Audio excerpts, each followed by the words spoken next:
Let us start. Chapter number 12.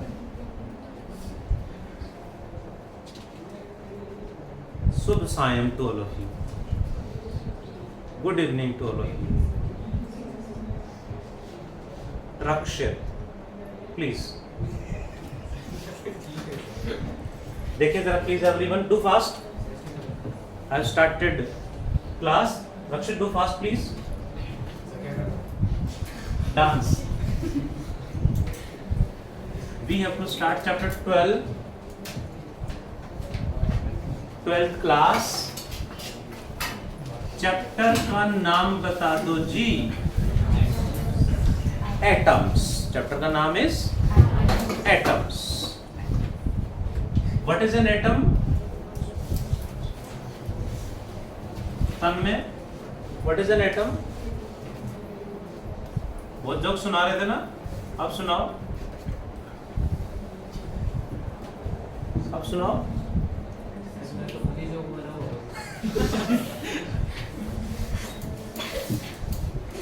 तो अच्छी बात है, जोक मीन्स एंटरटेनमेंट कर रहे हो तो उससे अच्छा तो काम कुछ है ही नहीं. एंटरटेनमेंट में ही लोग हजारों करोड़ कमा रहे हैं. हाँ सर, ऐसा एंटरटेनमेंट नहीं चाहिए. ओके सर, बिल्कुल इधर आ जाओ. देखें जरा, what is an atom? Anybody, any idea? Smallest unit of matter. Is that right answer? क्या मतलब एटम स्मॉलेस्ट है, उसे फर्दर ब्रेक नहीं कर सकते? कर सकते. तो स्मॉलेस्ट कहाँ हुआ? एटम को ब्रेक करेंगे तो उसमें इलेक्ट्रॉन, प्रोटॉन, न्यूट्रॉन, न्यूक्लियस निकलेंगे. दैट मीन्स एटम से छोटे पार्टिकल भी होते हैं. तो ये स्मॉलेस्ट नहीं है. Again the question is same. What is an atom? Atom is the smallest unit और we can say particle of matter. हमने बताया तो गलत कह रहे थे, है ना? बट मैंने भी वही लिख दिया. नहीं, ये इनकम्प्लीट है. Smallest unit of matter which shows all properties of matter, all properties of that certain matter. That is, यानी वो स्मॉलेस्ट जो उसी मटेरियल की प्रॉपर्टी को शो करेगा. Like let me talk about gold. You know gold? Gold का वो smallest part जो गोल्ड की प्रॉपर्टी शो करेगा, जिसे हम कह सकते हैं गोल्ड है, उसे फर्दर ब्रेक कर दिया तो क्या निकलेंगे? इलेक्ट्रॉन. इलेक्ट्रॉन तो सबके सेम होते हैं. इलेक्ट्रॉन तो गोल्ड के, एल्यूमिनियम के सबके सेम होते हैं. प्रोटॉन भी सबके सेम होते हैं. न्यूट्रॉन भी सबके सेम होते हैं. यानी वो स्मॉलेस्ट जो उसी मटेरियल की प्रॉपर्टी शो करेगा, इसे फर्दर ब्रेक कर देंगे तो उस मटेरियल की प्रॉपर्टी शो नहीं करेगा. Got it? That is matter. और एटम. एटम से रिलेटेड हमें कुछ एटॉमिक मॉडल पढ़ने हैं, जिनमें first let me talk about J Thomson's atomic model. J Thomson's atomic model theoretical है. एग्जाम में यहाँ तो क्वेश्चन नहीं आना, क्योंकि छोटी क्लासों से पढ़ते आ रहे हैं. जे थॉमसन ने क्या कहा था? An atom looks like a watermelon. इन्होंने कहा था an atom looks like a watermelon where seeds किसको रिप्रेजेंट करते हैं? Seeds represent electrons. जो सीड्स हैं वो नेगेटिव चार्ज यानी इलेक्ट्रॉन्स को रिप्रेजेंट करते हैं. कहीं कहीं सीड्स पूरे में फैले यानी नेगेटिव चार्ज कहीं कहीं है. एंड द रिमेनिंग क्लाउड जो खा जाते हैं, the remaining cloud represent positive charge. यानी इन्होंने कहा पॉजिटिव चार्ज पूरे एटम में फैला हुआ है, जबकि रियल में तो ऐसा नहीं होता. अदर मॉडल जो आए उनके अकॉर्डिंग तो ये गलत हो गया, सो ये फेल हो गया था। It is also known as plum pudding model, इसको प्लम पुडिंग मॉडल भी कहते हैं। फेल हो गया मतलब इसके फेलियर है, फेलियर को क्या बोलेंगे, लिमिटेशंस, और क्या बोलेंगे, ड्रॉबैक्स, और क्या बोलेंगे, डिसएडवांटेजेस। कोई भी वर्ड यूज करें मतलब सेम है। लिमिटेशंस क्या है, पहला limitation, it couldn't explain Rutherford's alpha scattering experiment को एक्सप्लेन नहीं कर पाया, स्टेबिलिटी ऑफ एटम को भी एक्सप्लेन नहीं कर पाया। It couldn't explain alpha scattering experiment. Alpha scattering experiment क्यों हो रहा है ये एक्सप्लेन नहीं कर पाया, say it couldn't explain what,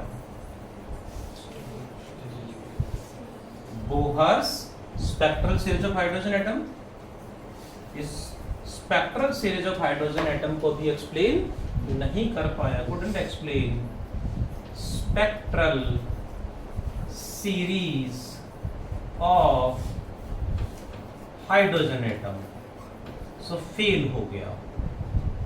then next model कौन सा है जी, रदरफोर्ड्स एटॉमिक मॉडल, उससे नेक्स्ट कौन सा है, Bohr's atomic model. So let us talk about the next Rutherford's atomic model. Will start with Rutherford's alpha scattering experiment. Alpha scattering experiment, ये क्या है जी, देखें जरा, बहुत बार आप सबने पढ़ा है। अब ब्रीफ रिकॉल हम इसको करेंगे क्योंकि यहाँ से क्वेश्चन चांस कम है बट आ जाता है। क्या है अल्फा स्कैटरिंग एक्सपेरिमेंट में, अल्फा पार्टिकल होता क्या है ये बता दो। What is N alpha particle, क्या कह रहे हो रक्षित, डबली चार्ज्ड 2He4 2 पॉजिटिव, यानी हीलियम एटम में से 2 इलेक्ट्रॉन निकाल दें तो क्या बचा, न्यूक्लियस। हीलियम न्यूक्लियस को ही अल्फा पार्टिकल कहा जाता है, हीलियम He न्यूक्लियस, ठीक है, helium nucleus is alpha particle. Next is gold का, गोल्ड फॉइल पे बम्बार्ड कराया था तो गोल्ड का एटॉमिक नंबर क्या होता है पता है, 79। गोल्ड का सिंबल AU या AG, OG, AU is the symbol for gold. दोनों हम यूज करेंगे क्योंकि अल्फा पार्टिकल को उन्होंने गोल्ड फॉइल पे बम्बार्ड कराया। सॉरी, कैसे देखें जरा, रदरफोर्ड ने एक लेड ब्लॉक लिया, यू नो लेड ब्लॉक, उसमें इस तरह से कैविटी बना ली। ये लेड ब्लॉक है, लेड ब्लॉक के अंदर कैविटी बना ली। इस कैविटी में उन्होंने रेडियो एक्टिव मटेरियल रखा, बिस्मिथ। उन्होंने एक रेडियो एक्टिव मटेरियल यूज करा, बिस्मिथ। उन्होंने इस तरह का रेडियो एक्टिव मटेरियल यूज करा जिसमें वैसे तो अल्फा बीटा गामा रेज निकलती हैं बट जिसमें अल्फा पार्टिकल ज्यादा निकल रहे हैं, एमिट हो रहे हैं, ऐसा मटेरियल उन्होंने लिया। तो यहां से अल्फा पार्टिकल चारों तरफ जाएंगे इस तरह से। उन्होंने लेड ही क्यों रखा, because lead is the best absorber of harmful gamma rays. जो गामा रेडिएशन निकलती हैं रेडियो एक्टिव मटेरियल में से, वो बहुत ज़्यादा हार्मफुल होती है हमारे लिए, और ये लेड बेस्ट एब्जॉर्बर है गामा रेज का। इसलिए आप देखेंगे पीरियोडिक टेबल में लेड के बाद जितने भी एलिमेंट हैं they are radioactive, absorb कर लेता है, फैलने नहीं देता। इसलिए उन्होंने लेड यूज करा। अल्फा पार्टिकल निकले चारों तरफ, बट एक फाइन बीम हमें चाहिए, सो उसके लिए हमने क्या करा, आगे हमने एक लेड प्लेट रख दी, लेड शीट रख दी इस तरह से, और उसके अंदर एक वेरी फाइन होल बना दिया है, दैट इज लेड प्लेट या लेड शीट कह सकते हैं, क्योंकि यहाँ से इधर तो एब्जॉर्ब कर लिया, बट जो इधर निकलेंगे ये लेड प्लेट सभी हार्मफुल रेडिएशन को एब्जॉर्ब कर लेंगे। Very fine beam of alpha particle इस तरह से आगे मिल जाएगी। जो भी अल्फा पार्टिकल यहाँ जाएंगे ये उनको एब्जॉर्ब कर लेंगे, यानी very fine beam of alpha particle हमें मिल गया आगे। We can say narrow beam of alpha particle हमें चाहिए था, वो हमें मिल गया।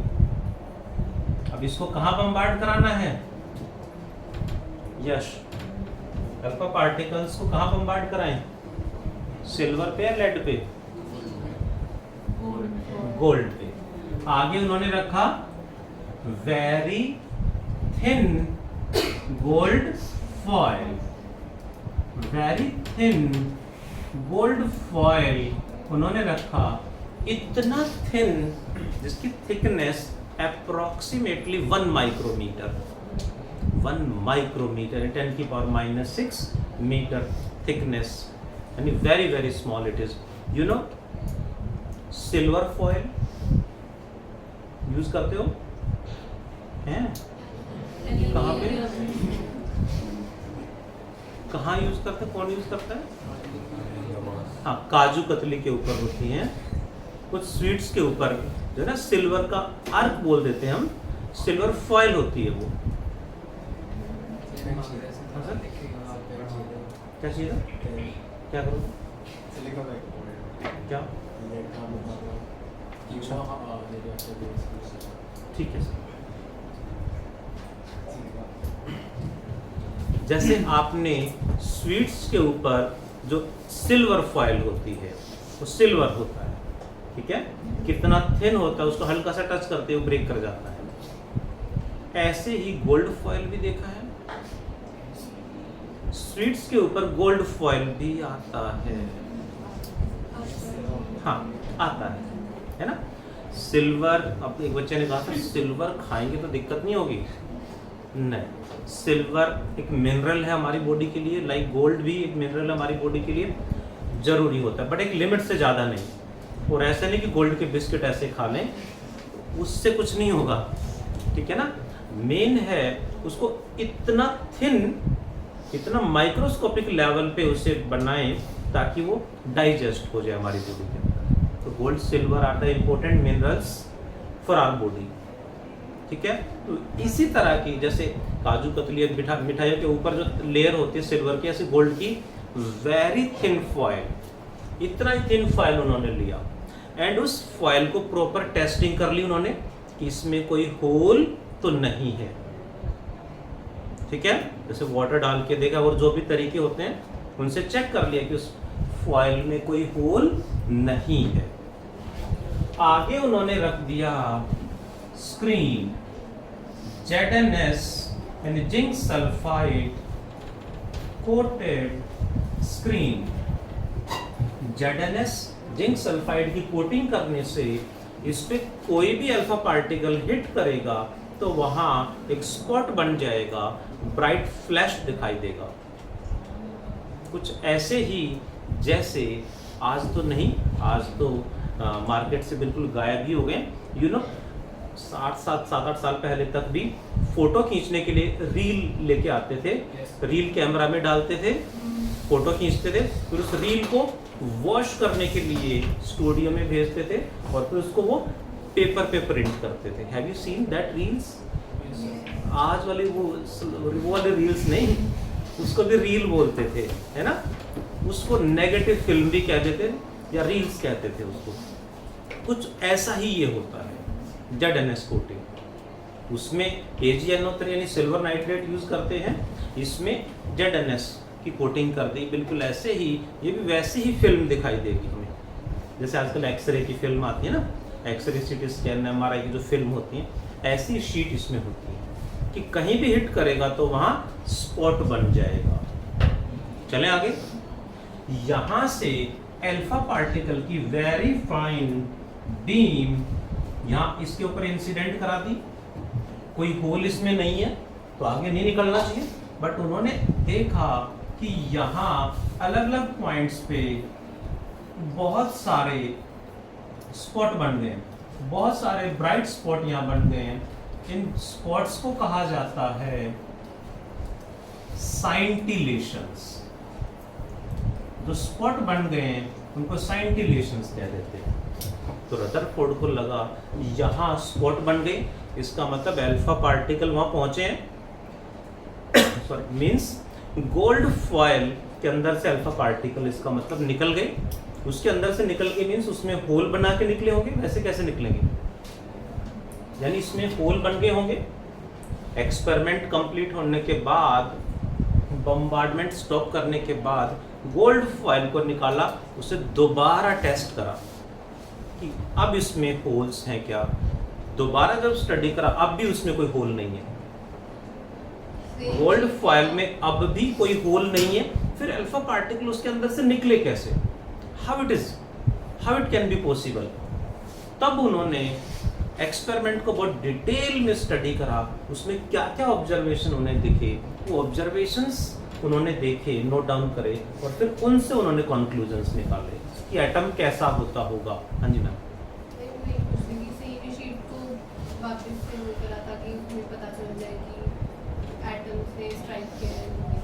हाँ वो तो यहाँ स्पॉट बन गए और कुछ है नहीं यहाँ पे, तो स्पॉट कहाँ से आएगा, सिर्फ अल्फा पार्टिकल और तो कुछ है ही नहीं वहाँ।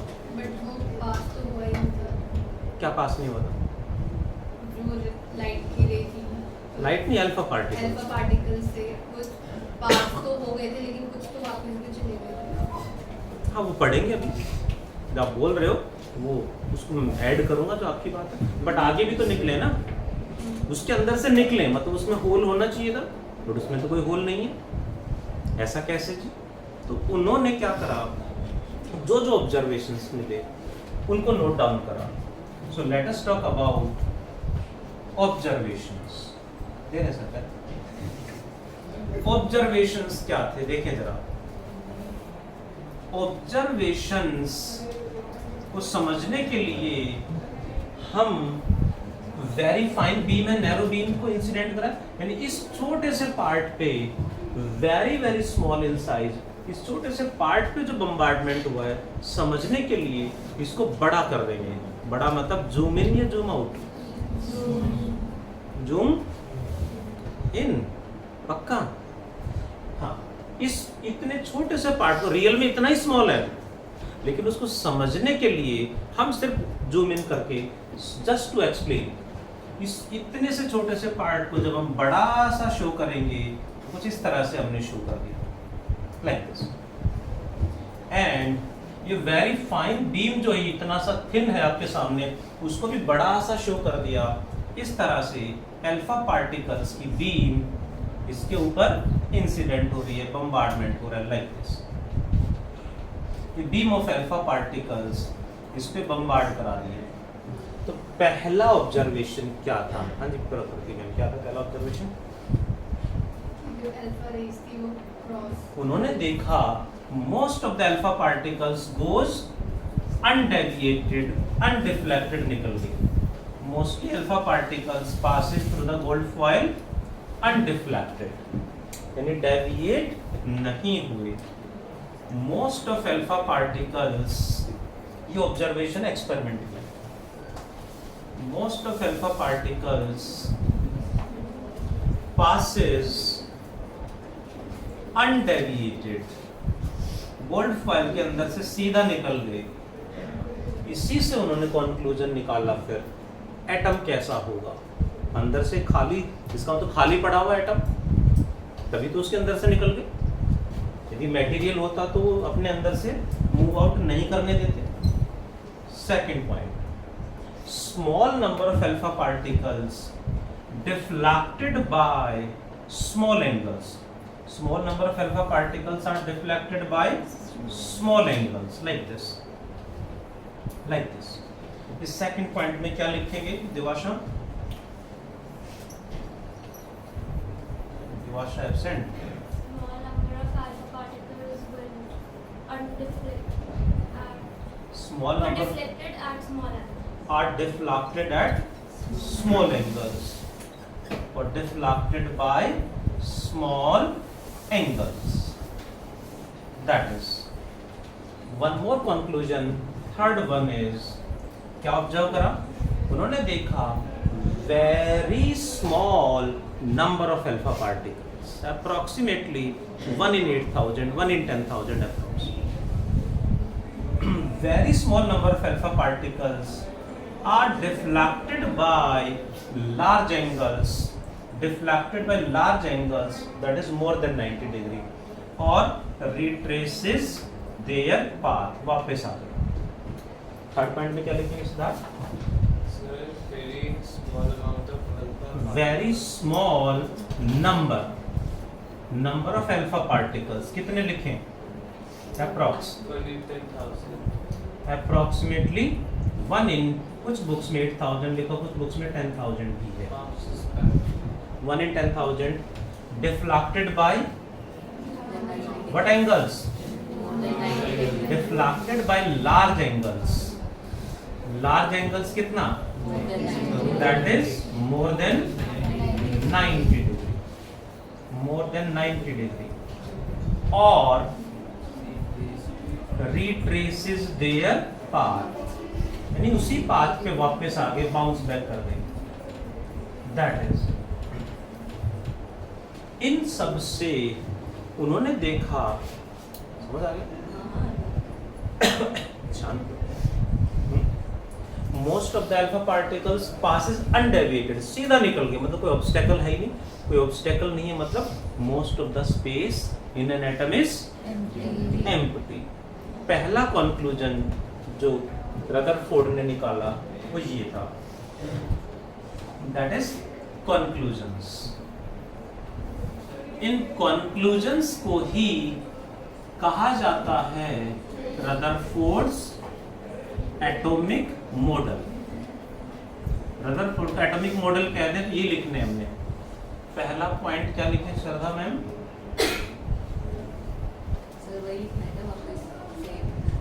कौन सा? क्या लिखा था? Most of the space in an atom is what? Empty. ठीक है sir? Rakshit? Most of the space in an atom is empty. Second point में जो observation उनके लिए second and third कि एटम के सेंटर में कुछ ऐसा हार्ड मटेरियल है जो इनको, और वहां पे पॉजिटिव चार्ज है जो उसके पास से जा रहे हैं उनको डिफ्लेक्ट करा दिया, रिपेल कर दिया, और बिल्कुल उसी की लाइन पे आ रहा है उसको अपने अंदर से पास नहीं होने दिया, बाउंस बैक करा दिया. मतलब सेंटर में कुछ ना कुछ हार्ड मटेरियल है जो पॉजिटिवली चार्ज है, क्योंकि रिपल्सन भी बहुत ज़्यादा मिला है.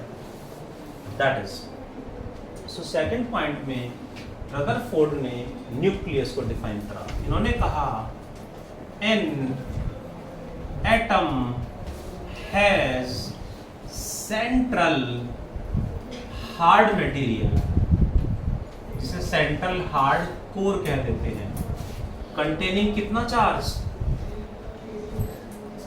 containing entire positive charge. entire मतलब कितना? entire means कितना चार्ज शिवम? अर्श. एंटायर मतलब 100% पॉजिटिव चार्ज यही, containing entire positive charge and mass कितना? एंड 99.98% मास ऑफ एटम भी इसी सेंट्रल पार्ट में है. Named what? क्या नाम दिया इसको उन्होंने? Called nucleus. यानी आज भी क्वेश्चन आता है कहीं हु डिस्कवर्ड न्यूक्लियस, तो रदरफोर्ड का नाम आता है। Got it. सेकंड पॉइंट में न्यूक्लियस को डिफाइन करा अपने एक्सपेरिमेंट से। थर्ड पॉइंट भी उन्होंने दिया, क्योंकि एटम ओवरऑल एक न्यूट्रल पार्टिकल है, तो पॉजिटिव चार्ज कहाँ है कितना वो बता पाए, बट न्यूट्रल होना चाहिए। तो न्यूट्रल होने के लिए उतना ही नेगेटिव चार्ज भी होना चाहिए। तो नेगेटिव चार्ज कहाँ है जी, तो वहाँ उन्होंने एक्सप्लेन तो करा लेकिन अटक गए, फेल हो गए उस पॉइंट पे जाके। फर्स्ट एंड सेकंड पॉइंट आज भी वैलिड है, बोहर्स ने भी वेरीफाई करा, और आज भी एटम से रिलेटेड कुछ बात करेंगे तो पहले दोनों पॉइंट यही वैलिड है आज। बट थर्ड पॉइंट में इन्होंने कहा electrons revolve along circular paths, along circular path around the nucleus.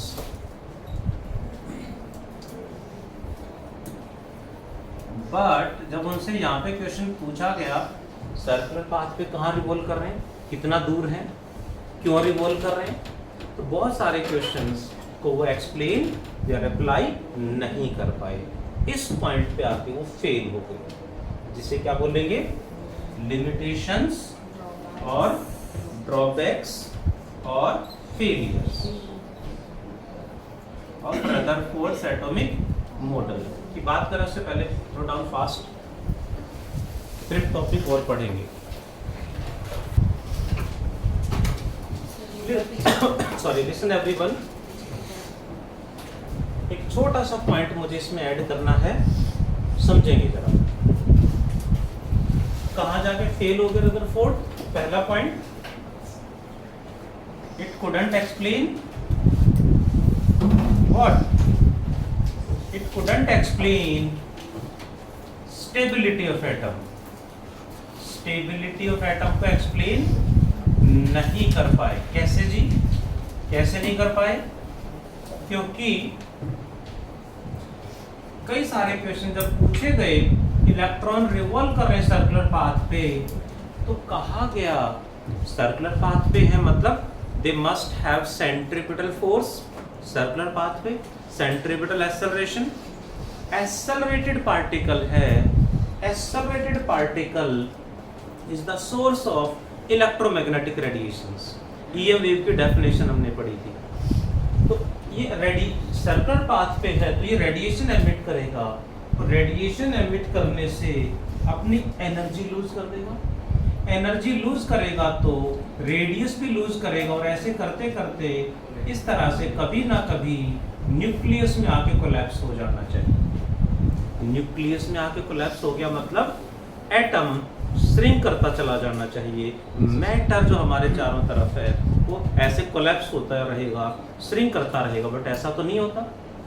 Gold है वो गोल्ड ही पड़ा ऐसे कैसे रहता है, 100 ईयर्स 200 ईयर्स बाद भी ऐसे रहेगा, वो तो श्रिंक नहीं कर रहा है। इसका मतलब क्यों मूव कर रहे हैं सर्कुलर पाथ पे, कैसे मूव कर रहे हैं, एक्सप्लेन नहीं कर पाए। एटम तो स्टेबल है, श्रिंक नहीं करता, बट इस पॉइंट को रदरफोर्ड ने एक्सप्लेन नहीं करा। सेकंड वन इज, हाँ जी सर, हाँ रेडियो एक्टिव मटेरियल, हाँ उनमें से उनकी लाइफ टाइम कम होती है, जिससे लगातार रेडिएशन एमिट करते रहते हैं और डिके होता रहता है। उसमें क्या होता रहता है, will talk in the next chapter number 13। Chapter का नाम है न्यूक्लियस। उसमें हालांकि रेडियो एक्टिविटी जो टॉपिक है सीबीएसई सिलेबस से डिलीटेड है, बट थोड़ा सा हिंट वहाँ पे मैं दूंगा, मैं एक्सप्लेन करूँगा। रेडियो एक्टिविटी नेक्स्ट चैप्टर में आएगा, थोड़ा सा हिंट मैं दूंगा वहाँ जी। नेक्स्ट इज 8 मतलब it means Rutherford's alpha scattering experiment couldn't explain spectral series of hydrogen atom. Hydrogen का जो स्पेक्ट्रल सीरीज था, काफी फेमस एक्सपेरिमेंट बोहर ने करा था, उसको भी ये एक्सप्लेन नहीं कर पाए, फेल हो गए। तो हमें नेक्स्ट मॉडल कौन सा पढ़ना है, Bohr's atomic model. Bohr's postulates. But उससे पहले यहाँ क्वेश्चन अक्सर एग्जाम में आता है, तो क्वेश्चन क्या है देखें जरा प्लीज।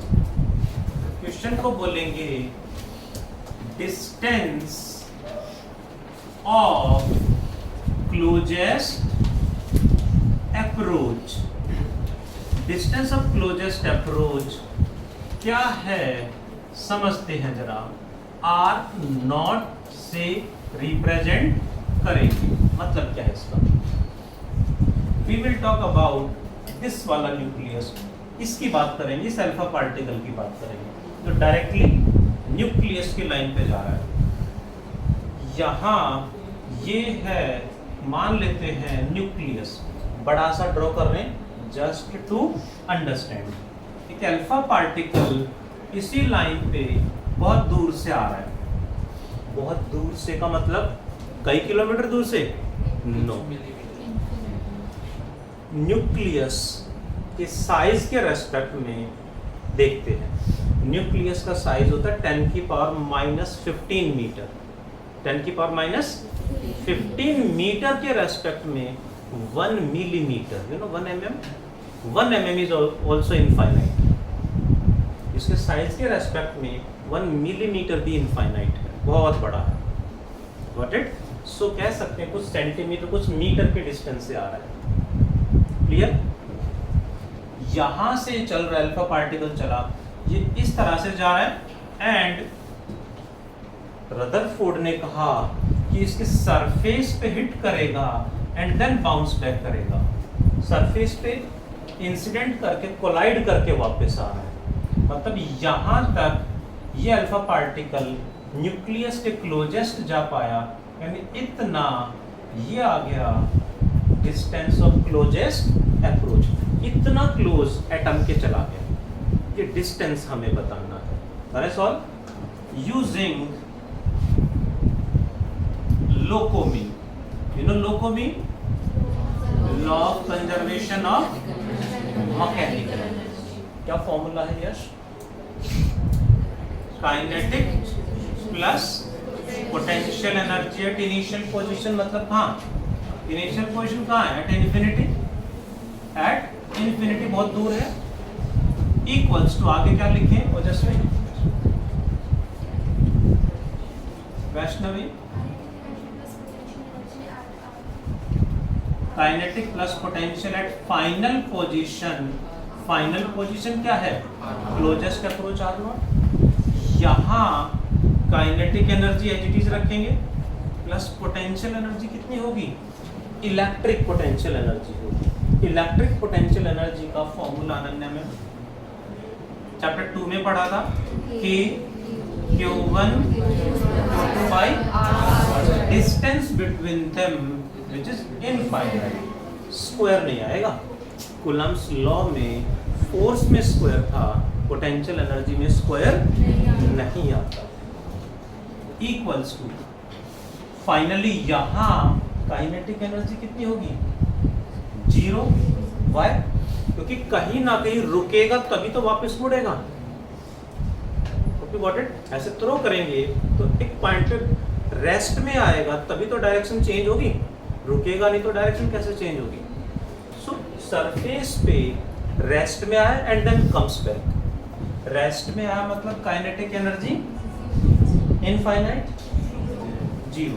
पोटेंशियल एनर्जी की Q1 Q2 bye R not. Distance ये तो 0 हो गया, इट बिकम्स 0। R नॉट को ऊपर ले आता हूँ। R not is equals to K, what is Q1? Charge on alpha particle कितना था? 2e, 2 times of proton into what is Q2?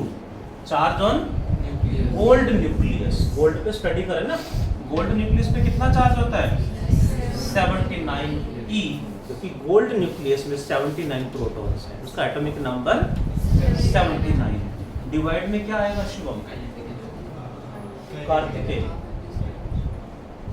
Riya, divide by r nought. R nought तो ऊपर ले आए ना, काइनेटिक एनर्जी नीचे चला गया। That is that clear? अब इसमें यहां हम इसको सॉल्व करके कोई वैल्यू आएगी मीटर में, इसको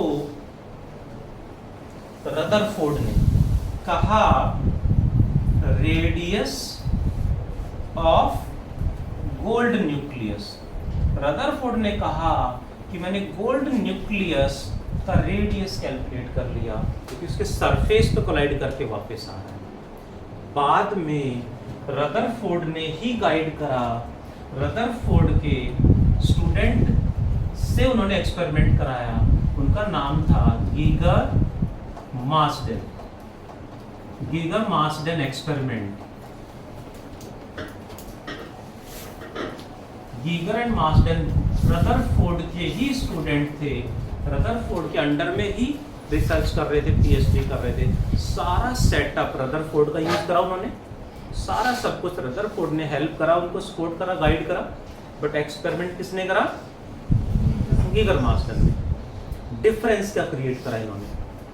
in original experiment of Rutherford, in original experiment of Rutherford, kinetic energy Rutherford ने जो यूज की that was 5.5 mega electron volt. इन्होंने क्या करा, जैसे एनसीईआरटी में लिखा है, बोर्ड एग्जाम में क्वेश्चन आया, डिस्क्राइब गीगर मार्सडेन एक्सपेरिमेंट। ये कौन सा एक्सपेरिमेंट है?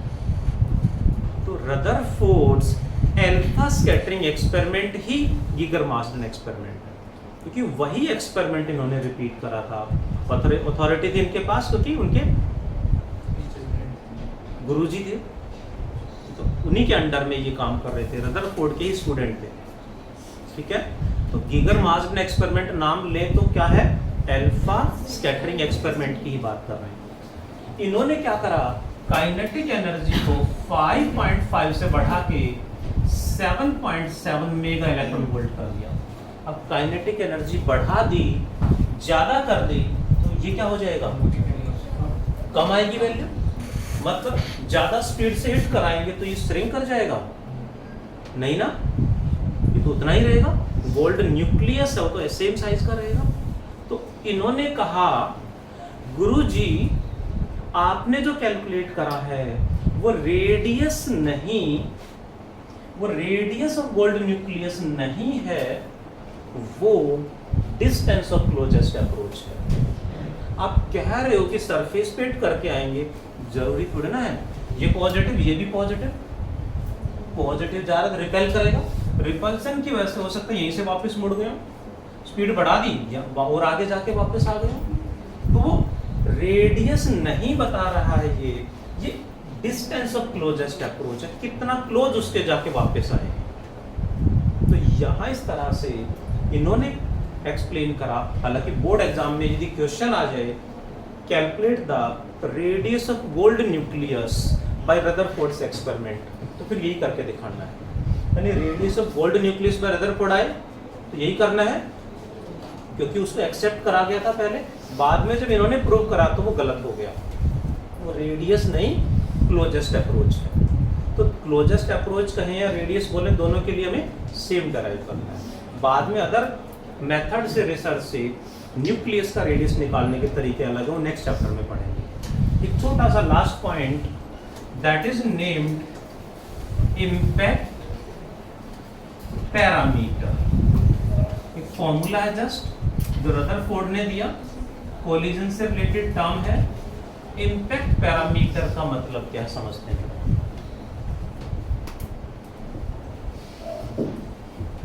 ये अल्फा पार्टिकल सेंट्रल लाइन पे जा रहा है, कोई अल्फा पार्टिकल साइड में से जा रहा है, तो ये जैसे जैसे पास पहुंचेगा इसके रिपल्सन की वजह से डिफ्लेक्ट हो जाएगा।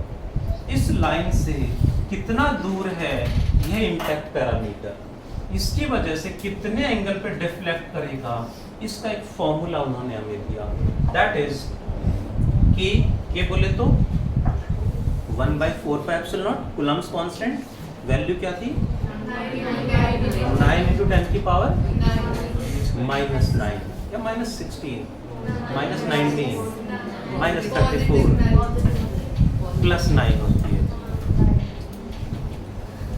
कि